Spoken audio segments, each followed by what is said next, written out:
Bonsoir à tous, bonsoir à toutes mes amis merengues, j'espère vous retrouver au meilleur de votre forme. Victoire, une grosse et bonne victoire du Real Madrid, 4-1 face à Las Palmas. Un Real Madrid qui prend la tête du championnat en Liga, devant l'Atlético Madrid, devant Barcelone. Et Carlo Ancelotti était assez revendicatif.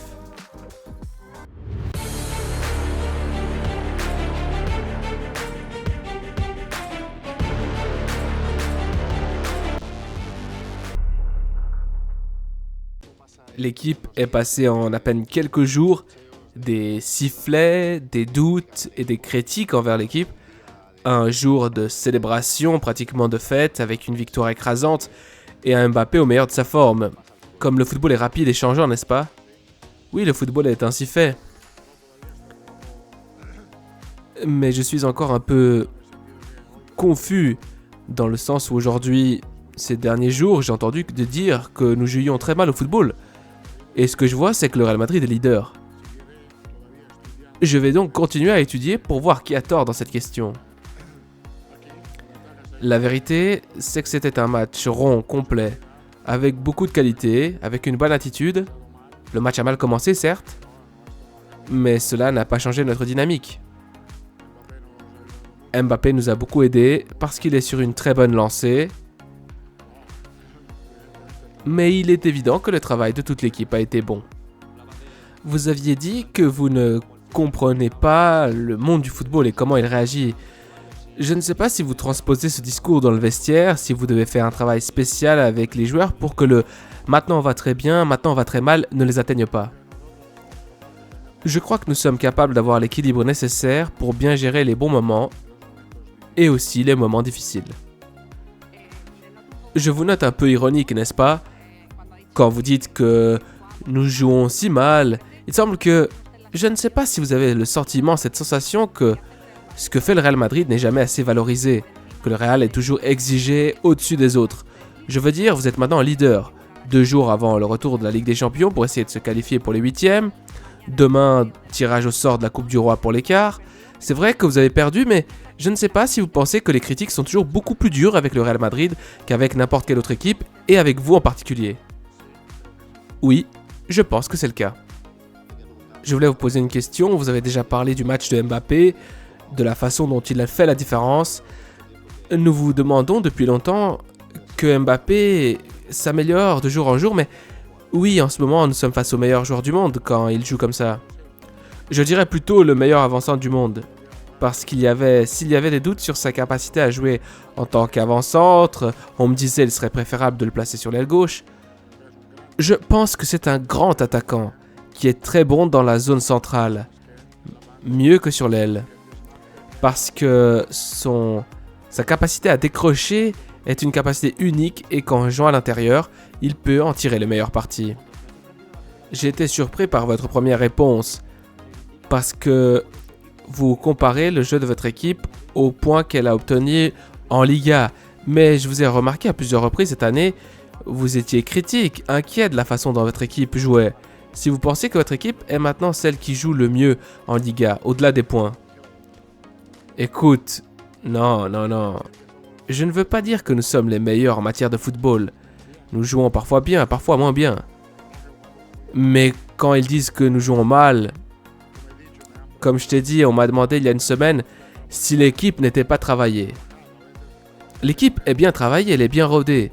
Parfois elle joue mieux, parfois elle ne joue pas aussi bien, parfois elle n'a pas un bon équilibre, parfois elle ne montre pas un bon engagement. Personne n'est parfait. Car je ne vois pas de super équipe jouer un football fantastique. Elle joue, et nous essayons de jouer au football en tenant compte des caractéristiques des joueurs dont nous disposons. Aujourd'hui, nous avons vu Mbappé tirer le penalty. Vous avez dit que vous prendrez une décision par rapport au tireur de penalty. Je vous pose la question si vous aviez les mêmes sur le terrain ou si vous aviez sur le terrain tous les tireurs possibles, Mbappé, Vini, Bellingham, quel serait l'ordre ?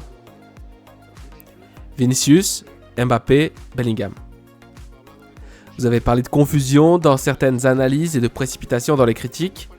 Celui qui ne semble pas vraiment confus par les propos de Cholo Simeone, c'est Dani Ceballos, qui vient de nous dire qu'il pense que El Cholo n'a pas surmonté les 2 finales qu'il a perdues contre le Real Madrid en Ligue des Champions. Je ne sais pas si les paroles du Cholo de Simeone, que vous avez déjà commenté hier, ont fait beaucoup de mal, comme le montre la déclaration de Dani Ceballos. Je ne sais pas, j'ai dit ce que j'avais à dire hier. Pour moi maintenant, la question est close. Puisque vous vous montrez revendicatif par rapport aux critiques que vous et votre équipe avez reçues, combien de vies Carlo Ancelotti a-t-il pour le nombre de fois où il a déjà été tué, je veux dire? Une. J'en ai une et je suis en train de l'apprécier. J'essaie d'en profiter autant que possible. Et la vérité, c'est que le Real Madrid m'aide beaucoup à en profiter. La vérité, c'est que tu nous as un peu éloigné du sujet avec cette première réflexion que tu as faite et les critiques dont vous parliez à Arantxa. Je ne sais pas si vous pensez que cette critique qui est si dure avec vous fait aussi du Real Madrid l'équipe gagnante qu'elle est. Que sans cette critique si exigeante, c'est peut-être un Real Madrid qui aurait été un peu plus conservateur. Eh bien, comme je l'ai dit, il y a la critique et la critique. Les sifflets du Bernabéu sont une critique qui fait mal. Oui, qui fait mal. Parce que c'est la critique d'une base de supporters qui n'est pas contente. Et cela nous motive évidemment. Ceci, je pense que le coup de semonce, le rappel à l'ordre que le Bernabéu a donné lors du match de Copa del Rey, a été un coup de semonce, un rappel à l'ordre utile pour l'équipe. Et je pense qu'à partir de là, l'équipe a montré une belle version d'elle-même. Cette semaine, vous avez été plus revendicatif que jamais lors des conférences de presse. Aujourd'hui aussi, l'autre jour encore, vous n'avez pas voulu répondre à certaines questions des journalistes. Ce n'est pas habituel pour vous, vous qui répondez à tout et en étant aussi honnête que possible. Je ne sais pas si après ce qui s'est passé en Supercoupe avec ce 5-2, cette semaine a-t-elle été la plus difficile pour vous en tant qu'entraîneur du Real ?